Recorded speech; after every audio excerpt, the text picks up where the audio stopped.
Bonjour et bienvenue sur ma chronique dédiée à l'animation japonaise. Suite aux commentaires plutôt positifs sur la première vidéo et le nombre très important de vues,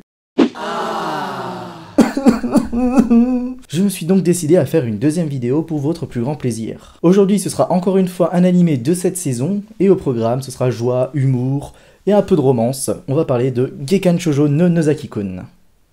Gekkan Shoujo Nozaki-kun est un manga débuté en 2011, puis un animé qui a débuté le 6 juillet 2014, créé par Izumi Tsubaki, auteur de deux autres séries, Oyayubi Kara Romance en 2003 et Ore-sama Teacher en 2007, et toujours actif aujourd'hui.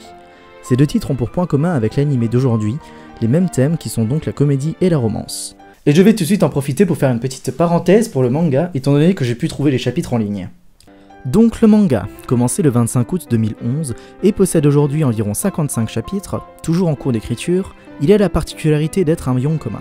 Le yonkoma, si vous ne connaissez pas, est un manga en 4 cases et c'est notamment à portée humoristique. Bien qu'il y ait une trame principale, vous pouvez lire chaque page au hasard, ce sera une courte histoire ou bout d'histoire comportant sa part d'humour. Je peux vous citer comme autre exemple Keion et Lucky Star, ou même en dehors du monde manga, Calvin et Hobbes qui utilisent parfois ce procédé.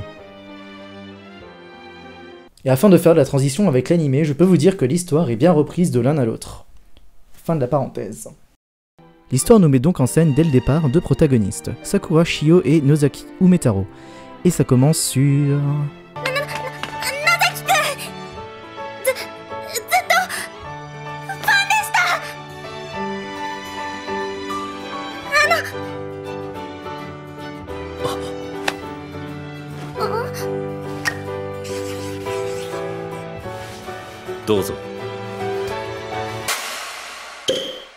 Un quiproquo. Ok. J'ai directement pensé que ça allait être un mauvais shoujo qui va reposer sur des tentatives désespérées de la fille à vouloir déclarer son amour au garçon. Mais en fait non, c'est grâce à ce quiproquo que va découler toutes les prochaines situations, plus comiques que romantiques. Et on passe tout de suite à la vitesse supérieure avec...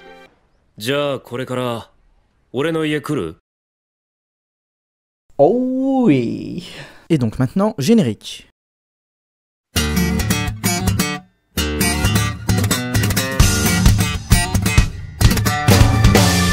Stop.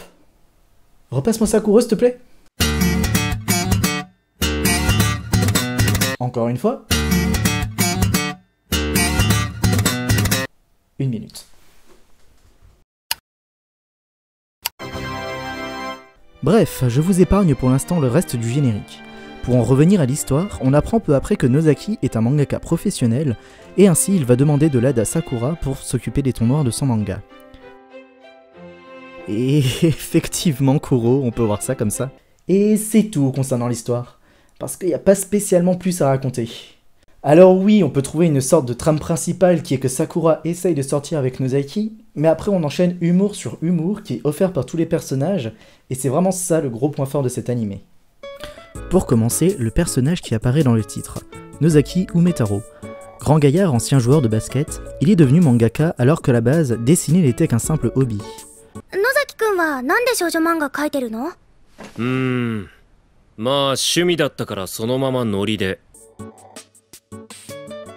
Et comme tu le dis bien Kuro, ce bonhomme a une attitude plutôt impassible vis-à-vis de tout ce qui ne touche pas directement à son travail.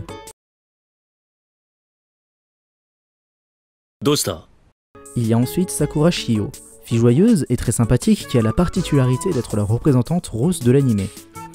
Elle fait partie du club d'art et aidera Nozaki pour s'occuper des tons noirs de son manga. Malgré les gènes modérés qu'elle aura dès qu'elle se retrouvera seule avec Nozaki, elle lui servira de conseillère pour son manga et pourra même être considérée comme la médiatrice entre tous les personnages pour ramener du bon sens dans la plupart des situations extravagantes possibles.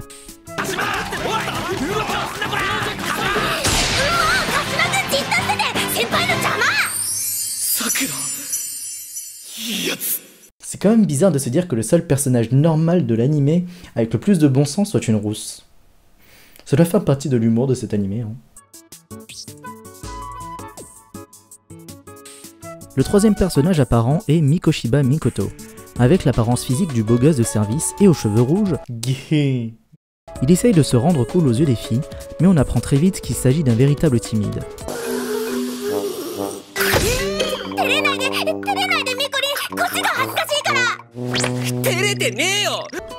Ensuite, Kashimayu, qui est un garçon... Une fille. Ok, donc c'est bien une fille. Meilleure amie de Mikoshiba qu'on a juste vu avant, elle est considérée comme le prince de l'école, juste grâce à un rôle de prince qu'elle a eu dans son club de théâtre. Ce qui fait que toutes les filles sont facilement à ses pieds. Ouais... Ce qui nous amène à son véritable prince charmant, Masayuki Hori, président du club de théâtre, qui a une relation assez violente avec Kashima,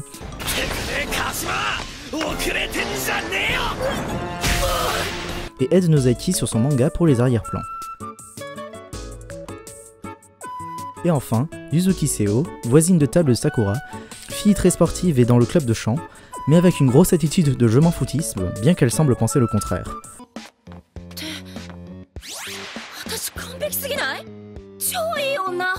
Puis Hirotaka Wakamatsu, qui vient assez tard dans l'anime et qui, à la base, est juste un ancien camarade de Nozaki dans le club de basket.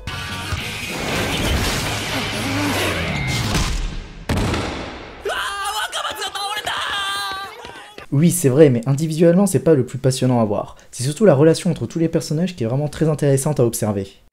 En effet, dès le départ, chaque personnage sera lié à plusieurs autres de manière naturelle.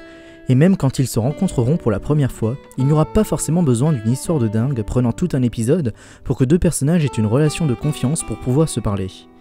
Après, quand on regarde chaque épisode, excepté le premier, on se retrouve avec deux histoires généralement indépendantes dans un même épisode. Du coup, on jongle souvent avec tous les personnages, ce qui fait qu'au bout d'un moment, vous pouvez mettre n'importe qui avec n'importe qui d'autre, il y aura toujours une situation drôle à regarder. Oui, je ne parle pas beaucoup de la romance, parce que l'humour est omniprésent, mais concernant la romance, elle est très rapidement détournée dans les répliques ou des réactions délirantes et plutôt inattendues, même si on arrive très facilement à détecter quels sont les pseudo-couples qui se formeront à travers les épisodes. Ah, non mais dis pas que je spoil, il suffit juste de regarder sur Google et regarder les premières images pour comprendre. Graphiquement, je n'ai pas énormément de choses à dire. Le design de base des personnages est joli, mais je ne lui trouve pas spécialement de choses qu'il fait qu'il se détache du reste des shoujo. Après, c'est sur la dimension comique que ça devient plus intéressant. Grâce à ce comique, les différents styles rendant l'atmosphère plus ou moins sérieuse s'adaptent vraiment bien et les expressions des personnages sont très bien représentées. Sur un animé humoristique, on s'attend aussi à quelque chose de haut en couleur, et il remplit parfaitement ce rôle. Et puis, les différentes phases où on parle du manga en question rajoutent quelques tons neutres entre deux expressions fortes avec fond à effet. Quant à la musique, les plus attentifs d'entre vous auront remarqué que j'emploie uniquement la musique provenant de Toradora. Merci Kuro. D'une, parce que j'adore cet animé, de deux, parce que j'adore cet animé, et de trois, parce que la compositrice Yukari Hashimoto est la même que pour Gekkan Shoujo Nozaki-kun. Si vous connaissez Toradora, je pense que vous serez d'accord pour dire avec moi que c'est un bon choix pour cet animé.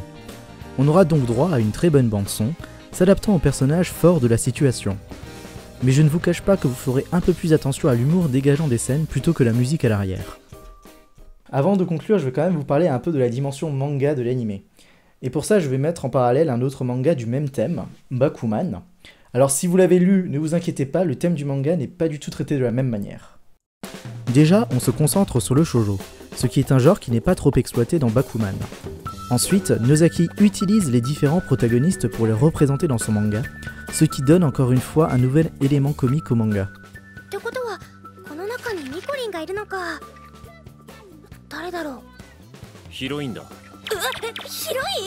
Ensuite, il y a les éditeurs.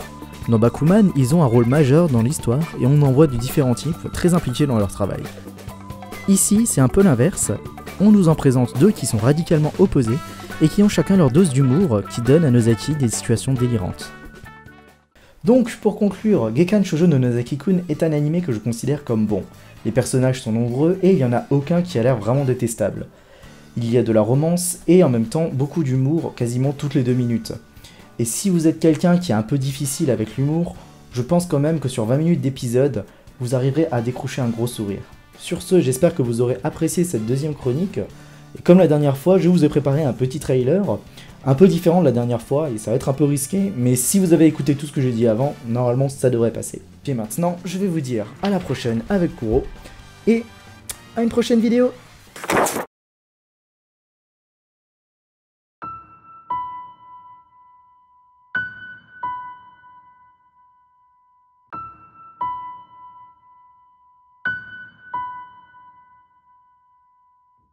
さくらは好きなやつとかいるのか？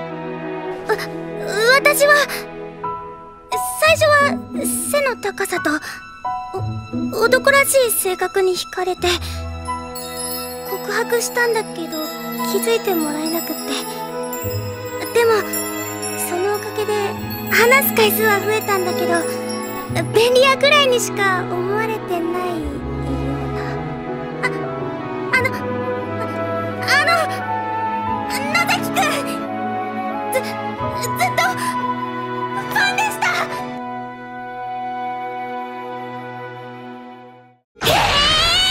崎くんって漫画家な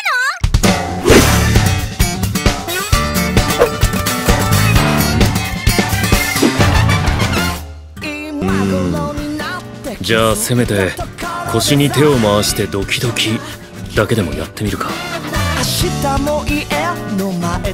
そうだ、私まだ自分の気持ち伝えてない。はじめまして、みこしばって言います。バカ野郎、一人にすんだよ、心細いだろ。てっきり私が先輩の一番だと思っていたのに。先輩が躊躇なく殴るのは私だけだ。鹿島！なんか鹿島に嫌われたらしい。すげえ嫌がらせされた。いや、あんな時はびっくりしたの。なんのって。なんで最近千代と一緒に。おっと、ロリコンか。最近やたらと俺ばっかり攻撃されてる気がします。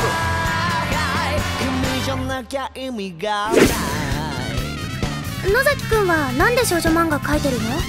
まあ趣味だったからそのままノリで。野崎くんは先輩へのお礼を体で払ってるだけなの。何そのただれた関係。私完璧すぎない？超いい女。先輩のパンツってブリーフなんですか？セクハラかよ。いい加減にしろお前ら。俺一人だけ仲間外れじゃねえか。